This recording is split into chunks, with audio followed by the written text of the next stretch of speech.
नमस्कार. अस्सल मराठी किचनमध्ये तुमचं स्वागत आहे. आज आपण वर्षभर टिकणारी आंबापोळी बनवणार आहोत.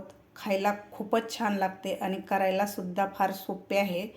चला तर मग व्हिडिओला सुरुवात करूया. आंबापोळी बनवण्यासाठी इथं मी 4 आंबे घेतलेले आहेत.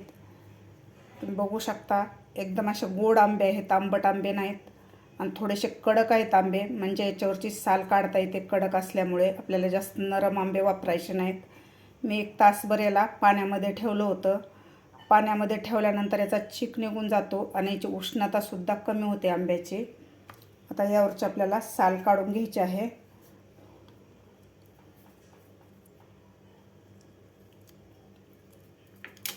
तुम्ही चाकूनं किंवा कटरनं सुद्धा काढू शकता यावरची साल.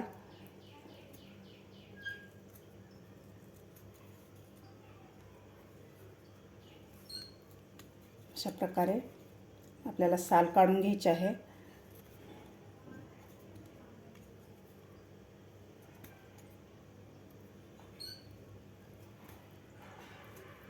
किंवा तुम्ही चाकूनं सुद्धा काढू शकता अशा प्रकारे.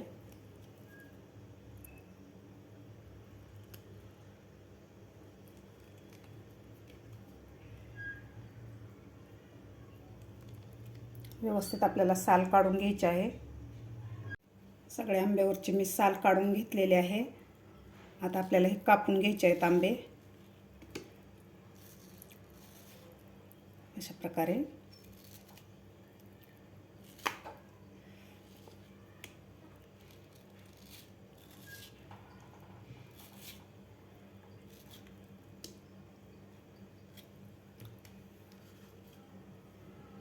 याच्या आपल्याला जाड जाड ह्याच्या फोडी करून घ्यायच्या आहेत अशा प्रकारे.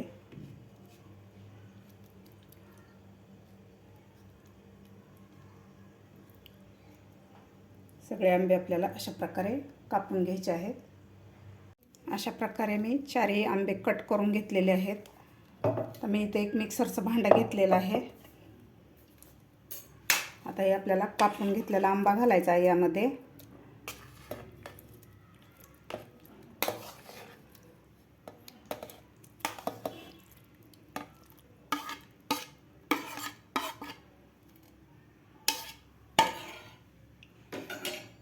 कापून घेतलेला आंबा घातलेला आहे.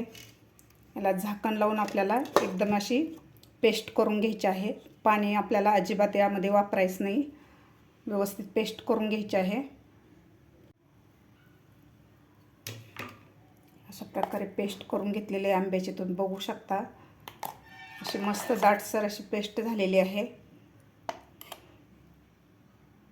मी इथे एक कढई ठेवलेली आहे.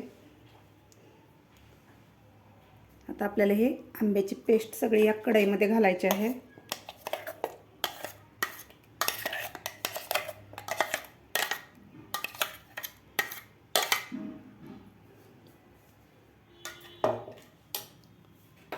आता आपल्याला गॅस चालू करून घ्यायचा आहे.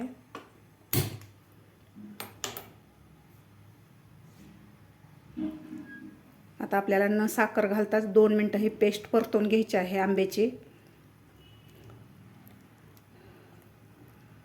गॅस आपल्याला मिडियमच ठेवायचा आहे. मिडियम गॅसवर आपल्याला ही पेस्ट परतून घ्यायची आहे. आंब्याचा रस परतून घ्यायचा आहे. असा मस्त कलर आलेला आहे आणि अशी दाटसर झालेली आपली आंब्याचा रस. साखर न घालताच मी 2 मिनिटं आंब्याचा रस परतून घेतलेला आहे. थोडासा कलर चेंज झालेला आहे. आता यामध्ये घालायची साखर. मी इथं 700 ग्रॅम आंबे घेतले होते, तर मी इथं 150 ग्रॅम साखर घेतलेली आहे. आंबे गोड होते त्यामुळे साखर मी कमीच घातलेली आहे. साखरेचं प्रमाण तुमच्या आंबे कितपत गोड किंवा आंबट आहेत त्याप्रमाणे तुम्ही साखर घालू शकता. तर साखर घातल्यानंतर आपलं मिश्रण थोडंसं पातळ होतं. एकसारखं याला हलवत राहायचं आहे, रिकामं सोडायचं नाही आपल्याला.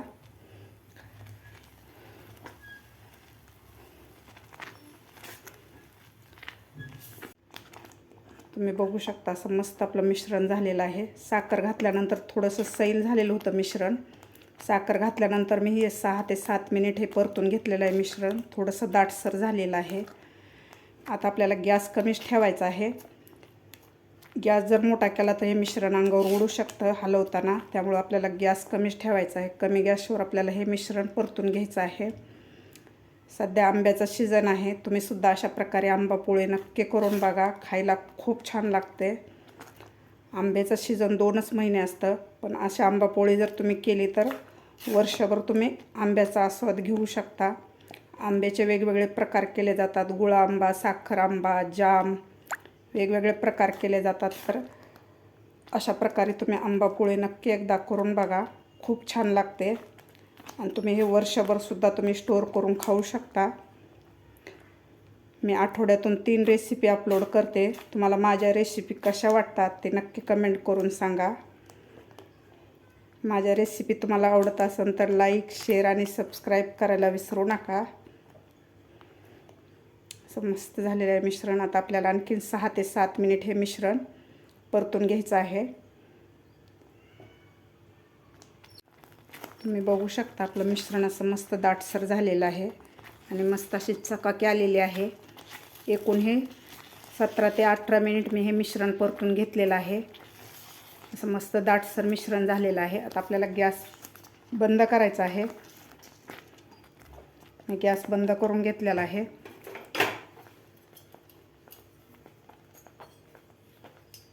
आता यामध्ये आपल्याला अर्धा लिंबू पिळायचा आहे.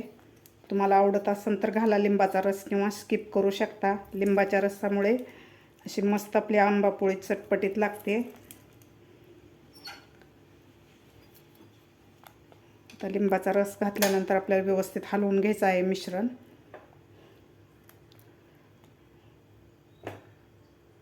एक ताट घेतलेलं आहे. आता यामध्ये थोडंसं आपल्याला साजूक तूप घालायचं आहे. आता व्यवस्थित आपल्याला हे तूप पसरून घ्यायचं आहे, ताटाला लावून घ्यायचं आहे, जेणेकरून आंबा पोळी आपल्या ताटाला चिटकणार नाही आहे.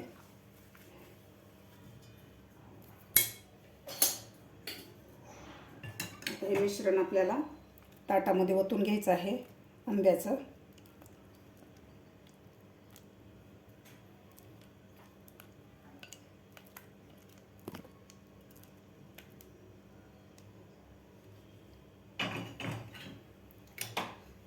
आता व्यवस्थित आपल्याला हे पसरून घ्यायचं आहे. एकसारखं पसरायचं आहे आपल्याला ताटामध्ये.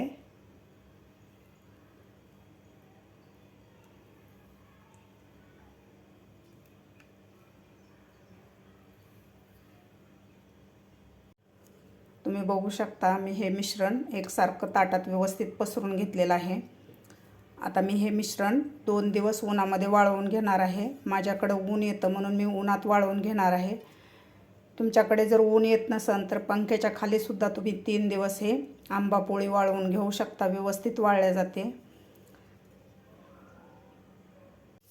2 दिवस मी हे कडकडीत उन्हामध्ये वाळवून घेतलेले आंबा पोळी तुम्ही बघू शकता. असे मस्त सुकलेले आहे, हाताला चिटकत नाही.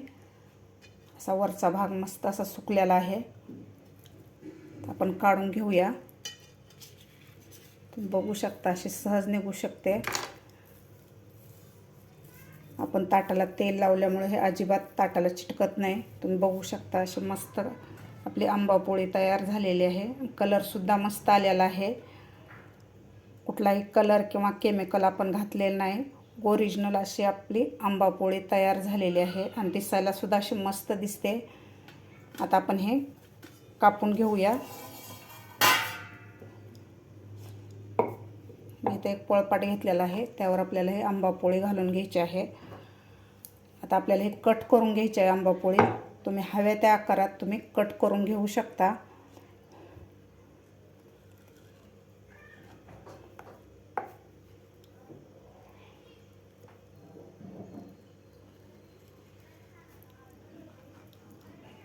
अशा प्रकारे आपल्याला कट करून घ्यायचे आहे.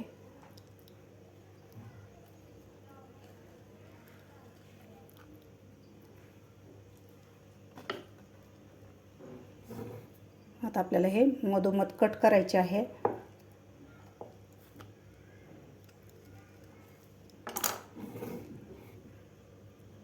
आता आपण याचे अशा प्रकारे आंबा पोळी बनवून घेणार आहोत. तुम्ही बघू शकता असे दिसायला सुद्धा मस्त दिसत आहे. अशी मस्त आपली आंबापोळी निघत आहे. तुम्ही चौकोनी आकारात किंवा अशा आकारात सुद्धा कापून घेऊ शकता. आता दुसरी सुद्धा आपण अशा प्रकारेच बनवून घेऊया. अशा प्रकारे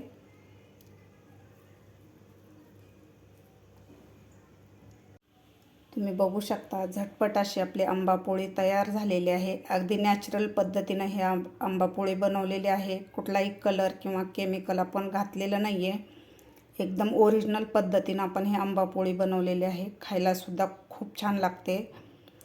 तुम्ही हे वर्षभर सुद्धा तुम्ही स्टोर करू शकता. फ्रीजमध्ये तुम्ही 1 वर्षासाठी स्टोर करू शकता आणि फ्रीजच्या बाहेर सुद्धा तुम्ही 6 महिन्यासाठी स्टोर करू शकता.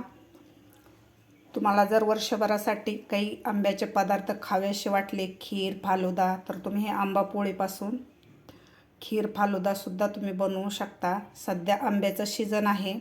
तुम्ही सुद्धा अशा प्रकारे नक्की करून बघा. तुम्हाला माझी आजची रेसिपी कशी वाटली नक्की कमेंट करून सांगा. माझा व्हिडिओ आवडल्यास लाईक, शेअर आणि सबस्क्राईब करायला विसरू नका. बाजूच्या बेल आयकॉनवर क्लिक करा म्हणजे येणाऱ्या व्हिडिओचे नोटिफिकेशन तुम्हाला सर्वात आधी मिळतील. भेटूया अशाच एका नवीन रेसिपीसोबत. तोपर्यंत मस्त खा आणि स्वस्त रहा.